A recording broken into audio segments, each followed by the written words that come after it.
Kung hindi dahil sa kalagayan ko, di sana hindi kayo mahihinto sa pag-aaral ng ate Bani mo. Ay naman eh. Hindi niyo naman kasalanan yun.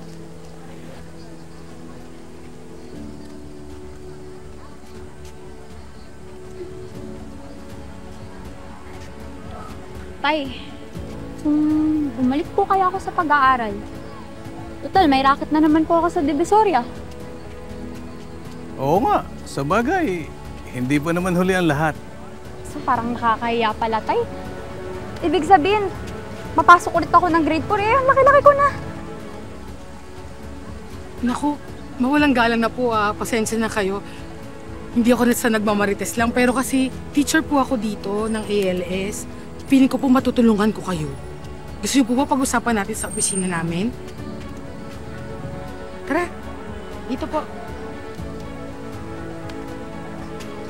Okay. Dahan-dahan. Dahan-dahan po.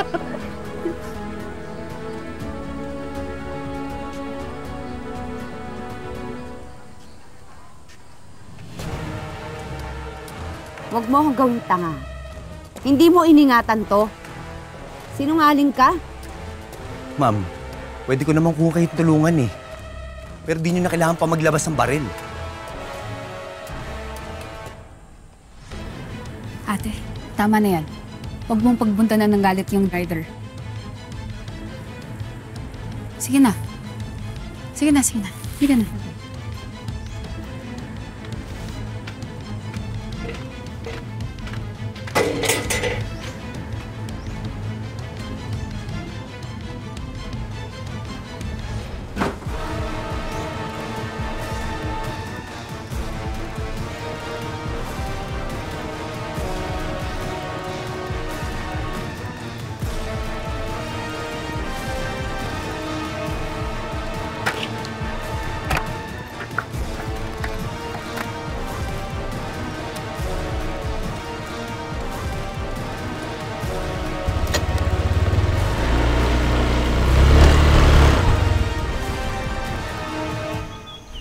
Hanggang grade 4 lang yung natapos mo, no? Sabi mo?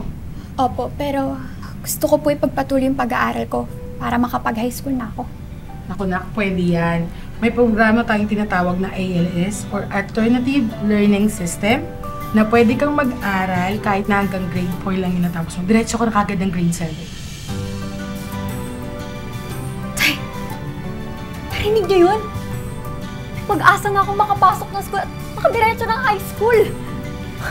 Oo nga, anak. Mabait talaga ang Diyos sa atin. So, Neneng, ito yung mga requirements na kailangan mong i-fill up. Pag natapos mo to, balik kayo sa akin. Salamat po. Salamat po. Salamat po. Ingat kayo. Anak. Dahan-dahan tayo. Salbahe pala ng babae na yun eh. Akala mo kung sino siya. Dapat sinumbong mo sa mga pulis eh. O kaya dun sa munisipyo. Oo nga eh. Hindi naman pwedeng basa-basa ka na lang manunutok ng baril. Lalo na sa isang taong nagtatrabaho lang naman ng marangal. Brother, wala rin naman ebidensyang papakita sa kanila eh. Hindi ko naman nakuha ng litrato eh. Isa pa, palay ko ba naman tututukan ako ng baril mo? Alam mo talaga, ang hirap ng trabaho natin, ano? Hindi lang naman pagod tsaka yung gutom yung hinaharap natin sa daan eh.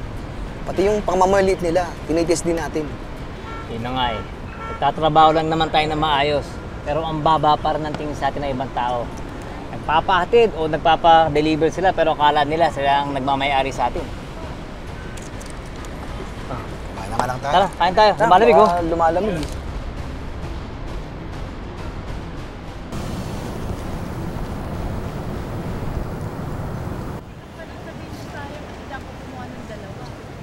Okay lang yan, brother. Ganyan talaga. Minsan matumal lang biyahe. Hindi naman araw-araw Pasko eh. Ayos naman yung kita ko, brother. Sapat naman. Brado ka eh. Bakit parang Berne Santo yung mukha mo? Ikaw lang, brother. Parang dami nangyari nitong mga huli.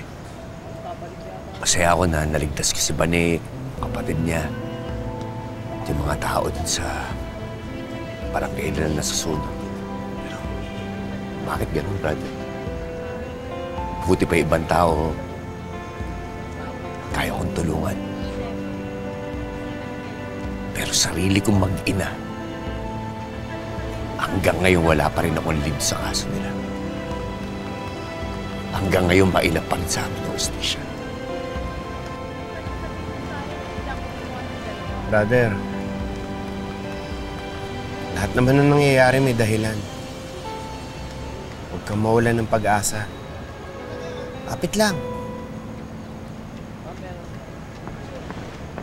Elias, buti nakita kita. Bakit? Bakit, brother? Hinahanap ko ni Tuklaw. Nakikiusap na punta mo daw siya. May sasabihin daw sa sayang mahalaga. Ako? Ano raw? Ewan ko. May sasabihin daw sa sayang mga importante.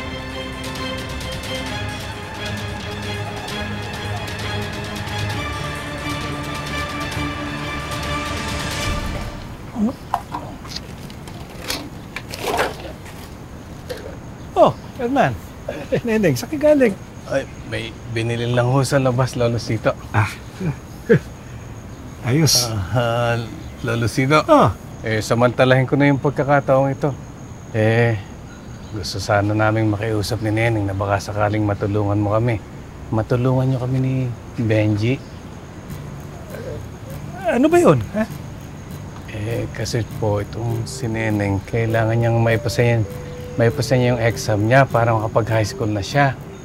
Kaso nahihirapan siya dun sa lesson niya sa barangay hall. Naisip ko, total, matalino naman ho si Benji at laging may medal pa. Baka matutulungan niya si Neneng. Ang bihira naman. Pwede niyo naman ako nasabihan. Kakaya ako kay Benji. Naka-istorbo na ako. Mabuti yun. Ako, tsaka maganda yan. Maganda yan, Neneng. Para naman may makausap tong apo ko na kaedad niya. Puro libot tsaka ballpen yung kaibigan niya. Tsaka, Neneng, mainam niyang babalik ka sa pag-aaral. Malayo maabot mo niyan. Ha? Salamat ho, Lolo Sito. Pero sa oras na lang ho na libre ho si Benji. Ayoko na ho na maabala siya eh. Nayarin po kasi ako. Doon naman. Ano? Huwag mo na ako isabak dyan. May exams pa ako. Ito naman Kaya katatandang binata niya ni ayaw mo makipag-usap kahit kanino. Turuan mo na yan si Neneng Sinta. Akong bahala. Ha? Balato mo na sa akin. Akong bahala. Diba? Ha, Benji? Ha? Okay na? Ha? Ayos yan. Oo. Walang problema. Ayun, maraming salamat po. Wala ka naman. Halika na. Sige. Salamat po. Oo.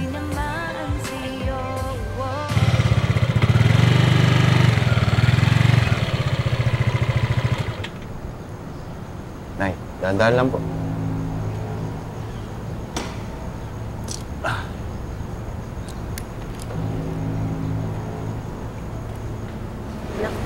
Ay, ano po? No. Nay, pasensya na ko kayo. Kailangan ko natin daanan lang si Mang Tuklaw.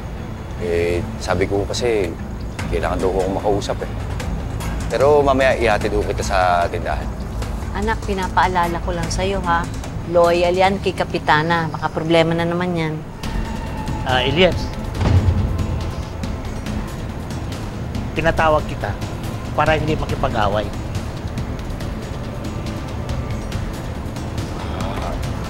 Hayaan ko na muna kayo mag-usap. Ako na. Mang Tuklaw, ano ho bang sa atin? May sasabihin.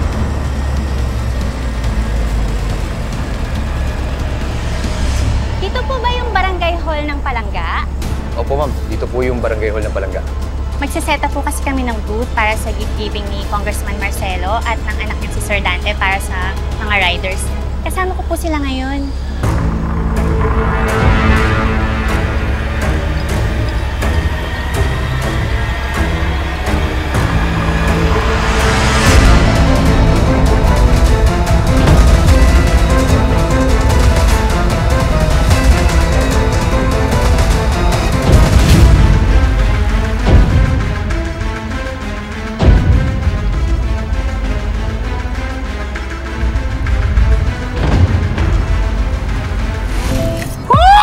Crush mo si Benji! Lahat sabihin mo na. Habang di mo ko matitiis eh. So ito pala si Victor, ang asawa ni Pretty. Na asawa ni Mercy at asawa din ni Ruby. Ang galing. Kala mo kung sino ka? Ngayon mo ilabas yung angas mo, ha? Tama na! Tama na! Halika dito. Alam mo, matalino ka. Pero lampa kayo.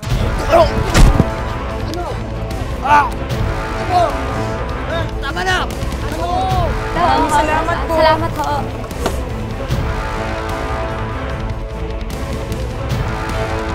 Ano nga pangalan mo? Neneng po. At ang mas kahindik-hindik, balak pang patakbuhin sa politika ang nag-iisang anak nitong si Dante Aguilera. Kayo ba? Boboto ba kayo ng mga kriminal? Ano kailangan niyo, sir?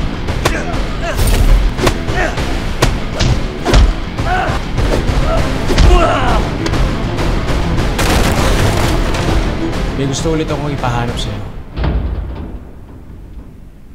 Hanapin mo si Black Rider. Ayoko mauna si Romana sa pagpatay sa kanya. Oras na malaman ko kung sino yung Black Rider na yan, papatayin ko siya. Pati na rin yung pamilya niya. Wala tayong ititira kahit isa.